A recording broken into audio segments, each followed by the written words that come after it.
কোনো সুযোগ নাই, ধোঁকাবাজ হওয়া যাবে না। পরবর্তী পয়েন্ট নেন, সেলফ ডিপেন্ডেন্ট হতে হবে। এইটা হচ্ছে আমাদের যুবক সম্প্রদায়ের অন্যতম একটা বড় সমস্যা।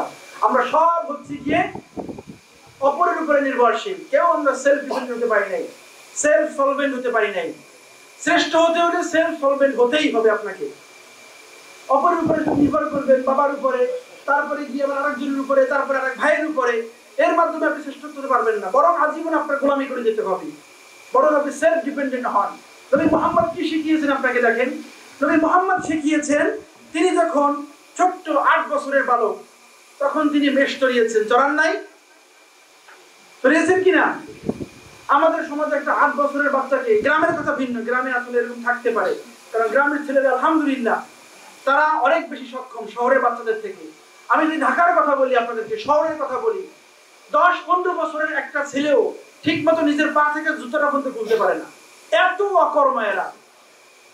ইন্টারে পরে, অনার্সে পরে, নিজের জামা কাপড়টা নিজে ধুতে পারে না, বাসায় এসে খুলে কোন জায়গায় রেখে দিচ্ছে তাও জানে না, আব্বা আমার খুঁজে বের করতে হয়। পরের দিন আবার যখন কলেজে যাবে, নিজের জামা কোথায় আছে জানে না, নিজের জুতা কোথায় সে জানে না, নিজের বই খাতা কোথায় তাও জানে না, এত অকর্মা, এত। এই হচ্ছে দাওয়াত ভাই। অনেকে বলে দিয়েছে বাড়িতে বড় ছেলে আছে, তার মাকে দেখাশোনা করতে অসুবিধা হবে না, আমি না থাকলে কোনো অসুবিধা নাই, সকল কিছুর বন্দোবস্ত বাড়িতে আছে। আমি চললাম সিরিয়ার দিকে, আমি চললাম চায়নার দিকে, যার কারণে আজকে সাদ বিন আবি ওয়াক্কাস রাদিয়াল্লাহু আনহুর কবর পাওয়া যায় চায়নায়, বাংলাদেশের কুড়িগ্রামের মধ্যে 2জন সাহাবীর কবর পাওয়া যায়, ভারতের মধ্যে অসংখ্য সাহাবীদের কবরের সন্ধান মিলেছে, রাশিয়ার মতো জায়গায় সাহাবীদের কবর পাওয়া যায়, তুরস্কের মতো জায়গায় হযরত সালমান ফারসি রাদিয়াল্লাহু আনহুর কবর পাওয়া যায়।